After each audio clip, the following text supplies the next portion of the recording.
Different time slot, same type of result. Sabres get blown out by Colorado, and fans are fed up. We'll talk about it here in the Locked On Sabres podcast.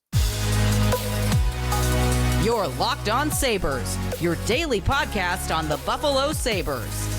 Part of the Locked On Podcast Network, your team every day.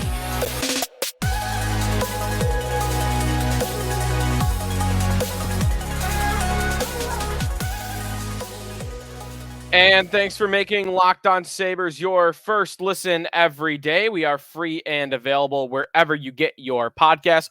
Part of the Locked On Podcast Network, your team every day. Today's episode is presented here on the Locked On Sabres podcast by FanDuel Sportsbook. Make every moment more right now. New customers get $150 in bonus bets with any winning $5 money line bet. That's $150 if your team wins. Visit FanDuel.com/locked on to get started. Can't believe we are back here again. This is the fifth season, 1920, 2021, 21, 22, 22, 23. Yes, the fifth season that I've been doing this podcast. And it's still happening. It is still the same old thing. The Sabres stink. And there's no ifs, ands, and buts about it. They fall 5-1 to the Colorado Avalanche in a game where I had no plans of staying up for this entire game. I wake up at 4:30, 5 o'clock in the morning to get ready for the morning show on WGR every morning. And this game started at 10 o'clock. So had it on, kind of in the background, knew I was going to fall asleep to it. And the game starts. And like so many games that we have already seen from this team that so far this year, there we are in the first period, 5 minutes in. Mikko Rantanen, 1-0 Colorado. 5 minutes later, 2-0 Valeri Nichushkin, 2-0 Colorado. 1 minute and 23 seconds later, 3-0 Colorado over the Sabres. Power button. That was it for me. I was, again, not staying up much longer anyway. 3-0. Couldn't believe it. And at the time, the Sabres were being outshot 15-0. 15-0. What an embarrassment that doesn't change. It's the same old with this hockey team this season. I saw an incredible stat this morning that the Sabres are minus 16 in goal differential this season. Minus 16. In the first period, they are minus 18.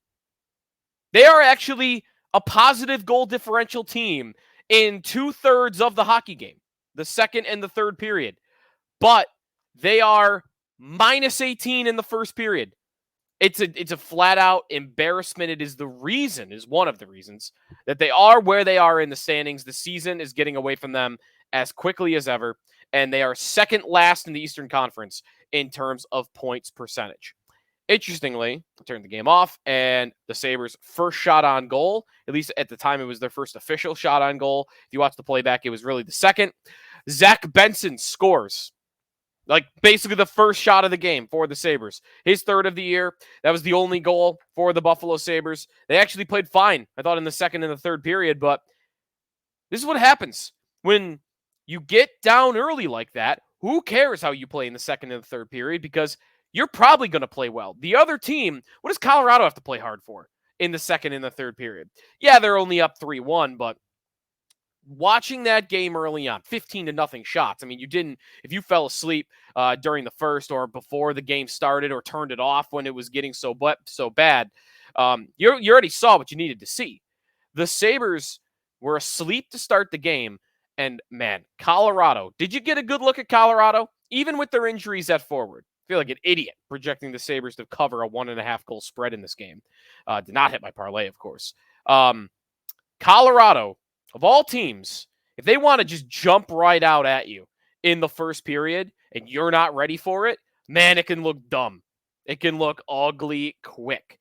There was a shift while it was 1-0 Sabres 10 minutes into the first period, right before the Nichushkin goal, the sequence that leads to the Valeri Nichushkin goal to make it 2-0. And I tweeted it out at Sneaky Joe Sports if you want to check out the video. Actually, I quote tweeted it from, who was the one who tweeted it out? Aaron23 on Twitter, 23 Sabres. It's a minute clip where several important Buffalo Sabres are just falling all over themselves. The Sabres have the puck behind their own net.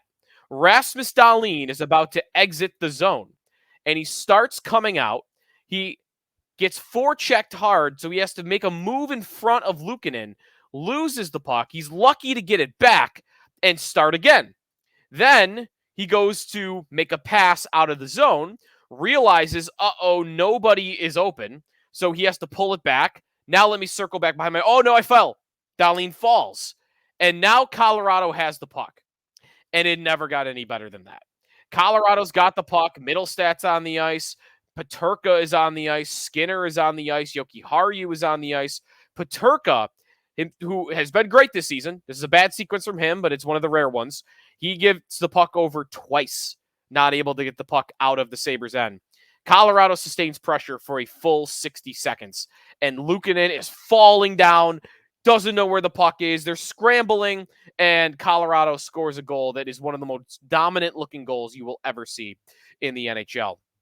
That's what they can do to you. They are overwhelming as a unit. They play fast, lightning fast. And the Sabres, as fast and young as they could be at times, they don't have that. They don't have that. Colorado, when they are going, I mean, there's very few teams in the league that can match it.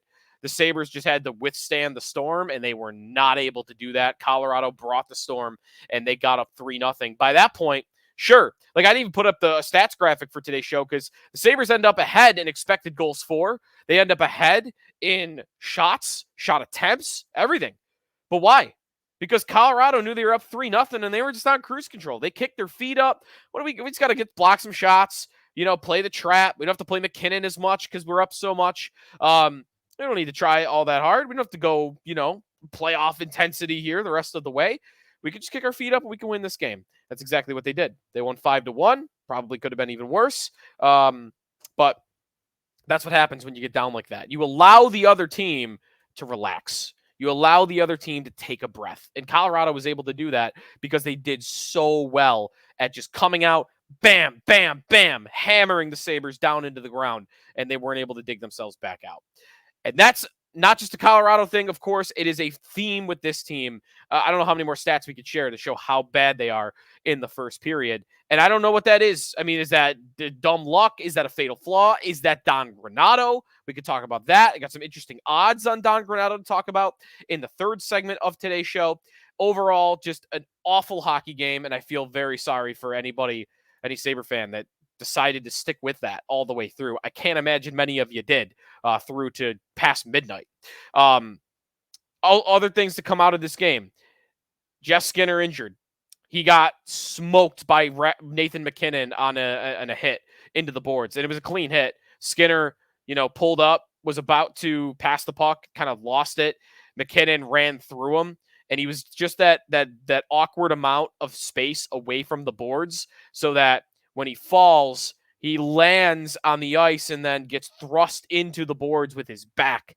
And he did return for a moment on the power play and then wasn't able to continue. So I don't know if it's a back injury or if it was a neck injury or something. I might guess it's his back. But he left the game. They're just calling it upper body, as they'll tend to do in hockey. So we'll keep an eye on Jeff Skinner's status, because even though I don't think he's been that great this year, he is still scoring goals on a team that is scoring a lot of goals. And actually, as I record this, we got some breaking news on the show. It's not breaking to you because who knows when you're listening to this. Could be right after, could be the next day. Skinner's been placed on injured reserve. So IR for him, which probably means at the very least he's not going to play Friday night against Vegas or Saturday night against the Arizona Coyotes. So that is a tough one for the Sabres to swallow for sure. Anything else from this game? I do want to get to a couple of problem areas for the big picture, the centerman and the head coach. are definitely worth looking at here. So let's get to it. Coming back here on the Locked On Sabres podcast, how much are the Sabres' top two centers to blame, and how likely is it that Don Granato is on the hot seat? Two questions to tackle coming back here on the Locked On Sabres podcast. We are presented by FanDuel Sportsbook. As the weather gets colder, the NFL offers stay hot on FanDuel. It's always cold in the arena too, but offers stay hot there too for hockey. Right now, new customers get $150 in bonus bets with any $5 money line bet. That's $150 if your team wins. If you've been thinking about joining FanDuel, there's no better time to get in on the action. You've got plenty of options for your Buffalo hockey team. That could have been a reason to stay up through that game on Wednesday night. So check it out. The app's easy to use. Wide range of betting options. Futures are my favorite. You have spreads. The Bills, a favorite against the Dallas Cowboys this Sunday. Player props, over-unders, and plenty more. So visit FanDuel.com/lockedon and kick off the NFL season. FanDuel, official partner of the National Football League. Sneaky Joe DiBiase back here on the Locked On Sabres podcast. Avalanche 5, Sabres 1, which brings their record on the season to 12, 15, and 3. They are second last in the Atlantic. They're really last, though, because Ottawa's played 7 fewer games. They went over to Europe, if you're wondering, if you're looking at the standings, which is why they haven't played as many. They are second last in the Eastern Conference in terms of points percentage. Only Columbus is worse. They're only 4 points out of a playoff spot still, but they've played so many more games than everybody that it's not real. It's really not a real 4 points, and they're behind so many teams too that it's not live right now. Their playoff chances are not live. They need a win streak, and they don't look capable to me of going on a win streak. And part of the reason, and I think a big reason that I want to bring up here, because I see it mentioned, but I do think more of the focus has been on the coach, the general manager, which is fair, right? Like those are the top two you're going to look at. And guy dead weight on the bottom of the lineup, which I've talked about, right? Like I've said repeatedly, I did not think there was a good reason to bring back Kyle Okposo, Zemgus Girgensons, and Victor Olofsson all on the same hockey team. One of the three I thought was all you needed, and you could have made some improvements. Otherwise, you could have made another improvement in net. You could have added a top 4 defenseman if you wanted, even though I think Yoki Haryu's been better this year. You could have done a lot of things to get you better, and they didn't do it. But I wonder how high on the list that things are going so poorly is the huge regression of specifically the Sabres' top 2 centermen. Because, yeah, there are other guys that are deserving of blame here. Alex Tuch has had a down year. I mentioned that Skinner, while scoring, is having a down year in terms of the rest of his game, turnovers and passing, and he's never been a good defensive player, but that's been a disaster this year too. You've seen some downplay from Middlestat as of late. Power has regressed. Who else has regressed? Olofsson was giving you nothing for like a month and a half. I know he started to come on a little bit lately. Who else? Peyton Krebs didn't put anything in the back of the net for them, even in a secondary role. Even just a goal here and there wasn't happening. The two guys, though, that I wonder if they're not most to blame with the roster are the top 2 centermen, Tage Thompson and Dylan Cozens. These guys earned their contracts. They became great hockey players last year, stepping up a 1-2 center group. I mean, I said it that I could go dig and find it. There were so many shows from last year that I wouldn't know where to look. That I remember saying last year that Thompson, Cozens 1-2 to start a franchise with center-wise was like a top 5 duo in the league because of their production when Thompson was a superstar and Cozens was a 70-point, 30-goal guy, and their age, and how they're locked up on pretty good team-friendly contracts. So all that was true, and then this year started, and Thompson has not really looked right all year, but he's still been producing a little bit, and Cozens had not looked right to me until recently, and he started getting some chances, and then he I thought, played horrible against Colorado, spinning around in circles. And what it has added up to, you don't have to do that much deep analysis here, other than just count the goals. Last year at this time, this point in the season, last year, Tage Thompson and Dylan Cozens had combined for 35 goals. Now that I'm saying that number, I almost feel like I got it wrong. That can't be right. Hold on 1 second. Let me just double check, do some fact checking here. Joe DiBiase here in the Locked On Sabres podcast. I'm getting all turned around because I said the number. It's what I had written down, and now I'm thinking that it was definitely wrong. Okay, here we go. Goals this year. Yeah, it's 35 for Tage and Cozens. Okay, no, that makes sense. Tage could have had 24 by this point. So 35 goals last year at this time for those two. This year, at this point, Thompson and Cozens, 11. 11 goals. I mean, it's stark to hear, right? Like, I had to second guess myself. I had it written down and looked it up, and I said it out loud, and I thought, wait a minute, that can't be right. 35 goals? No, it was right. They had 35 goals last year at this time. This year, they have 11. They had more than triple last year from these two. These two were dynamic. They were dominant. They were good on the power play. They were carrying their lines at times when they needed to. And this year, none of that's happening. Thompson, again, he is scoring a few, but 7 is not enough for him.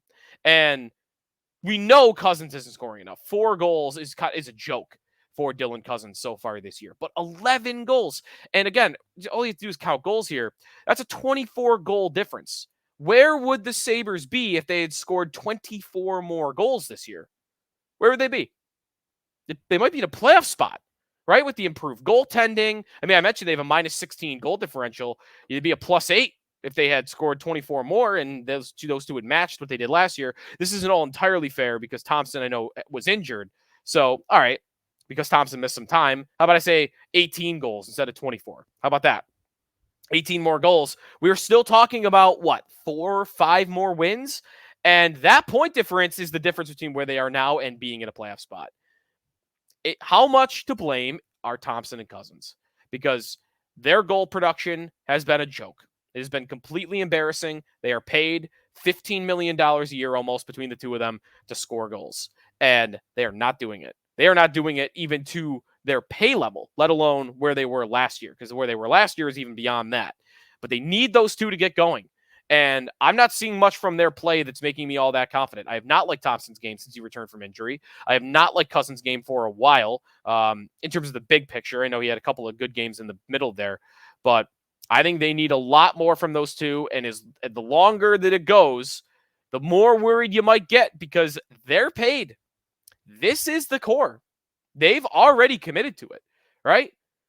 Cozens, Thompson, Tuck, Samuelson, Dahlin, Power. These guys are signed. They are here. So if there is a fatal flaw with this team where they can't feel pressure or something, or they're just not talented enough, I don't know. Well, good luck then, because you're stuck with this group for 7 years. Middlestad's the one I guess you could move on from, but it's not good. It's not good all over the place. And it does start for me on the roster with their top 2 centers. What about the coach, though?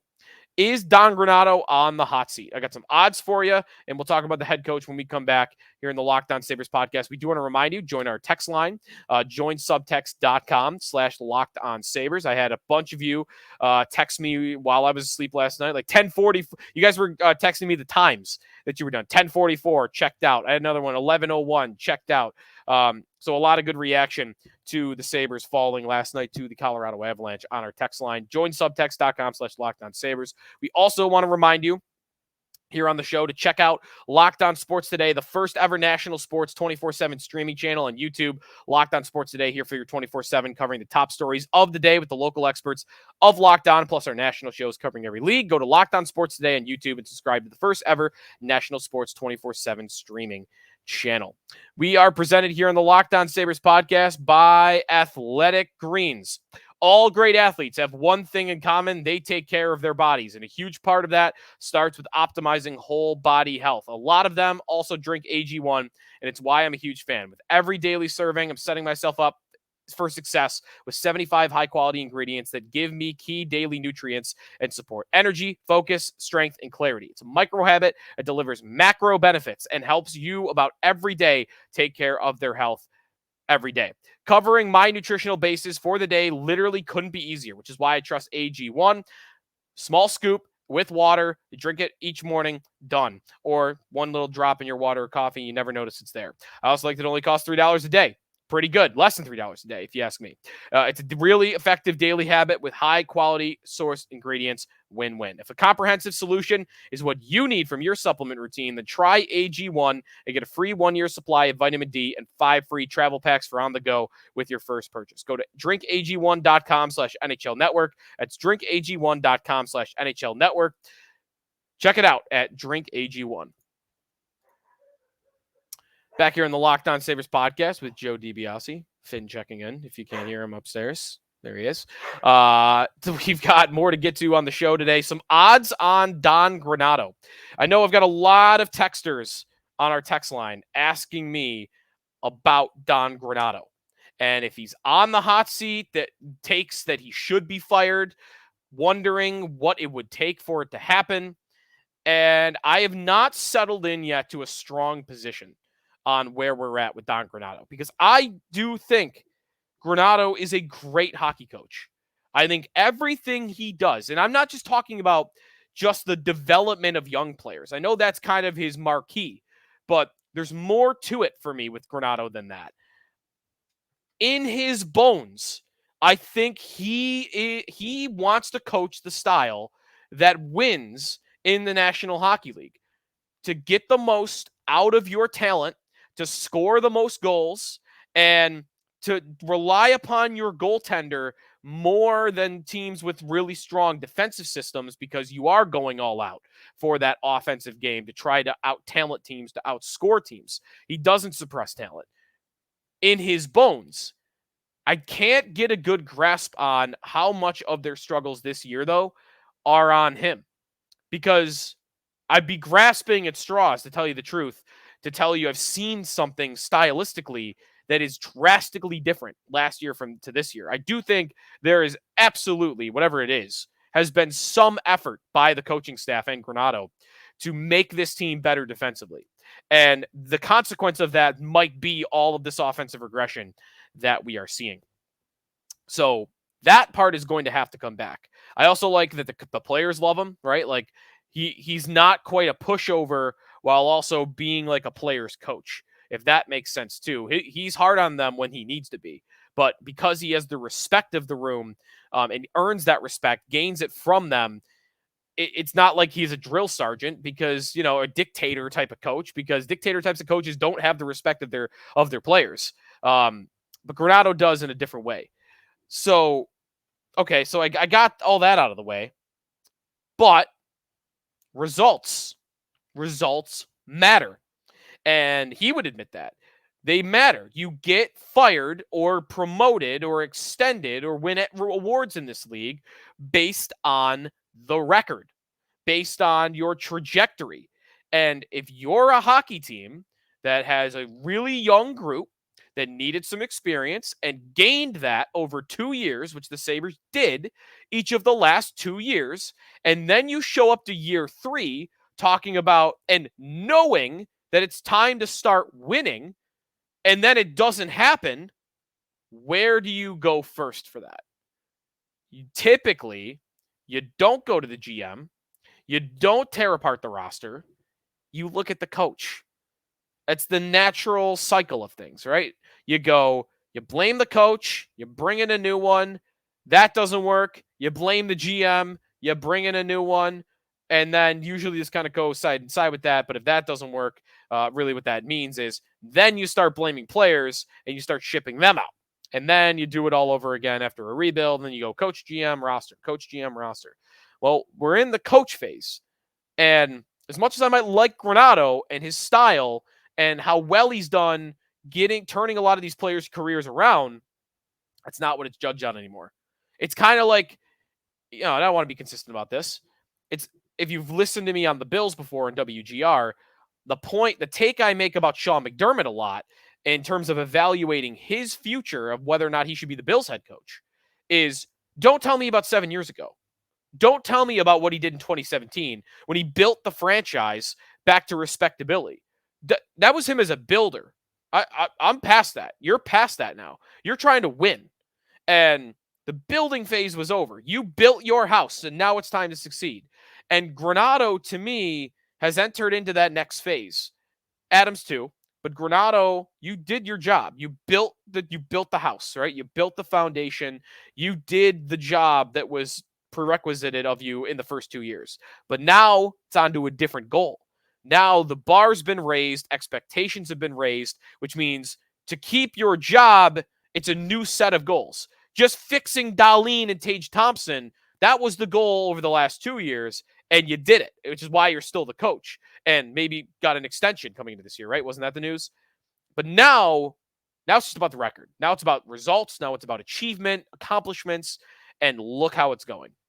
So I do think it is deserved that right now, next head coach to be fired odds after Craig Berube got fired in St. Louis, the favorite is not Don Granato, DJ Smith in Ottawa at minus 125.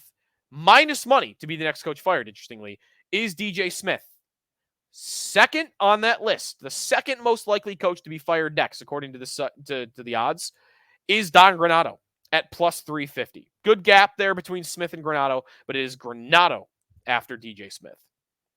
And you better turn it around. I will say this. I don't necessarily think they are that close to doing it. I wouldn't want to rule out, though, that they would do it during this season.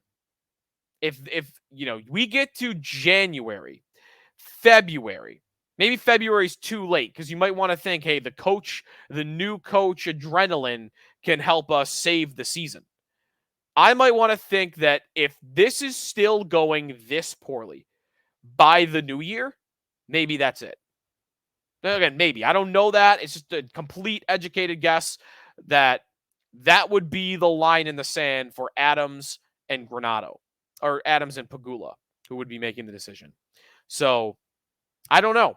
It's a tough one to evaluate, and it's a tough one for me because, again, I'll be upfront with it. I like Granado as a hockey coach, but if the team keeps sliding and keeps going down the tube, you can't really make a defense for it anymore. So it's interesting. Let me know what you think of the coach and what the timeline should be. Maybe you think it should have happened already. Let me know. We'll talk more about Granado, coming up on future shows. Sabres got the Golden Knights on Friday night before playing the Coyotes on Saturday. So 2 more games on this West Coast trip. I said you can't sign up for less than 4 points. Well, they could still get 4 points. Just I'm not really betting on them beating Vegas, but cross your fingers. Here's the hoping. Thanks for listening here on the Locked On Sabres podcast and making us your first listen every day. Again, be sure to check out Locked On Sports Today, 24/7 streaming channel on YouTube covering the top stories from everywhere in the world of sports. We'll talk to you tomorrow about Sabres and Golden Knights. Thanks for listening here on the Locked On Sabres podcast, part of the Locked On Podcast Network, your team every day.